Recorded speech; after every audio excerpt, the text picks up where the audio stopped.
Levy ग्रंथ अध्याय 15 वीर्यपात और स्राव। प्रभु ने मूसा और हारून से कहा, इस्राएलियों से कहो, यदि किसी पुरुष के शरीर से वीर्य का स्राव होता है तो वो इस कारण अशुद्ध है, चाहे वो स्राव होता रहता हो या उसके शरीर में रुका रहता हो, वो उसे अशुद्ध बनाता है। इस प्रकार के स्राव से पीड़ित व्यक्ति जिस बिछावन पर लेटता है या जिस वस्तु पर बैठता है वो अशुद्ध है। जो उस व्यक्ति के बिछावन का स्पर्श करेगा वो अपने कपड़े धोएगा और स्नान करेगा, वो शाम तक अशुद्ध रहेगा। जिस वस्तु पर रोगी बैठा है उस पर बैठने वाला व्यक्ति अपने कपड़े धोएगा और स्नान करेगा, वो शाम तक अशुद्ध रहेगा। जो रोगी व्यक्ति का स्पर्श करेगा वो अपने कपड़े धोएगा और स्नान करेगा, वो शाम तक अशुद्ध रहेगा। यदि रोगी व्यक्ति का थूक किसी शुद्ध मनुष्य पर पड़े तो वो अपने कपड़े धोएगा और स्नान करेगा, वो शाम तक अशुद्ध रहेगा। जिस जीन पर वो रोगी व्यक्ति बैठा है वो अशुद्ध है। यदि कोई ऐसी चीज का स्पर्श करेगा जिस पर रोगी बैठा है तो वो अशुद्ध है। जो ऐसी चीज उठाएगा वो अपने कपड़े धोएगा और स्नान करेगा, वो शाम तक अशुद्ध रहेगा। यदि रोगी व्यक्ति बिना हाथ धोए किसी का स्पर्श करेगा तो वो अपने कपड़े धोएगा और स्नान करेगा, वो शाम तक अशुद्ध रहेगा। मिट्टी का वो बर्तन जिसे रोगी ने स्पर्श किया फोड़ दिया जाएगा और लकड़ी की बनी चीज पानी से धोई जाएगी। यदि किसी रोगी का स्राव अच्छा हो गया हो और वो शुद्धिकरण करना चाहे तो वो 7 दिन तक प्रतीक्षा करे। वो अपने कपड़े धोएगा और बहते पानी में स्नान करेगा, इस पर वो शुद्ध हो जाएगा। 8वें दिन वो 2 पंडुक या 2 कबूतर लिए दर्शन कक्ष के द्वार पर प्रभु के सामने आएगा और उन्हें याजक को देगा। याजक एक को पाप के प्रायश्चित के रूप में चढ़ाएगा और एक को होम बलि के रूप में। इस प्रकार वो स्राव के कारण उसके लिए प्रभु के सामने प्रायश्चित विधि संपन्न करेगा।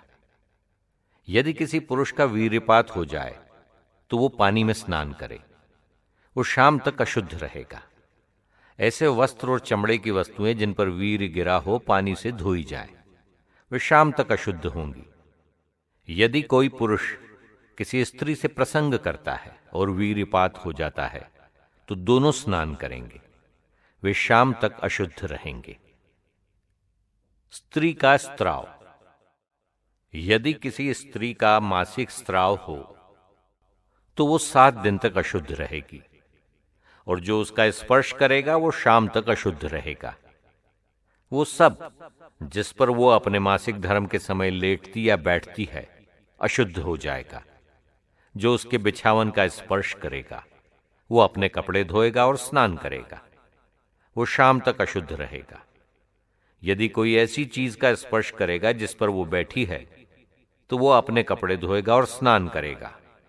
जो व्यक्ति किसी ऐसी चीज का स्पर्श करे जो उस बिछावन या उस वस्तु पर पड़ी हो जिस पर वो बैठी थी, वो शाम तक अशुद्ध रहेगा। यदि कोई पुरुष ऐसी स्त्री से प्रसंग करे तो वो भी 7 दिन तक अशुद्ध रहेगा और वो जिस बिछावन पर लेटता है वो अशुद्ध हो जाएगा।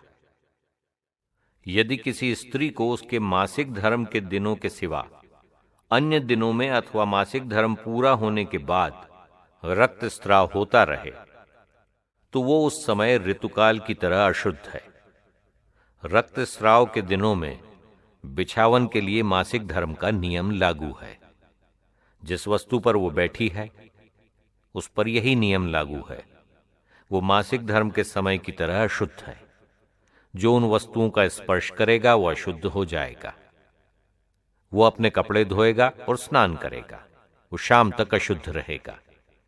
जब वो अपने स्त्राव से मुक्त हो जाएगी तो वो 7 दिन तक प्रतीक्षा करेगी, इसके बाद वो शुद्ध होगी। 8वें दिन वो 2 पंडुक या 2 कबूतर प्रभु के सामने दर्शन कक्ष के द्वार पर याजक के पास ले जाए। याजक एक को प्रायश्चित बलि के रूप में और दूसरे को होम बलि के रूप में चढ़ाए। इस प्रकार याजक स्त्राव की अशुद्धता के कारण उसके लिए प्रभु के सामने प्रायश्चित विधि संपन्न करेगा।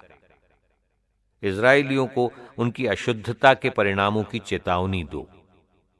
यदि वे उस अवस्था में मेरे निवास में प्रवेश करेंगे तो उनकी मृत्यु हो जाएगी। जिस पुरुष के शरीर से वीर्य का स्त्राव होता है या वीर्यपात हुआ है, जिस स्त्री का मासिक धर्म होता है, जिस पुरुष या स्त्री का स्त्राव होता है, जिस पुरुष का किसी स्त्री से प्रसंग हुआ है, उन सबों की अशुद्धता के विषय में यही नियम है।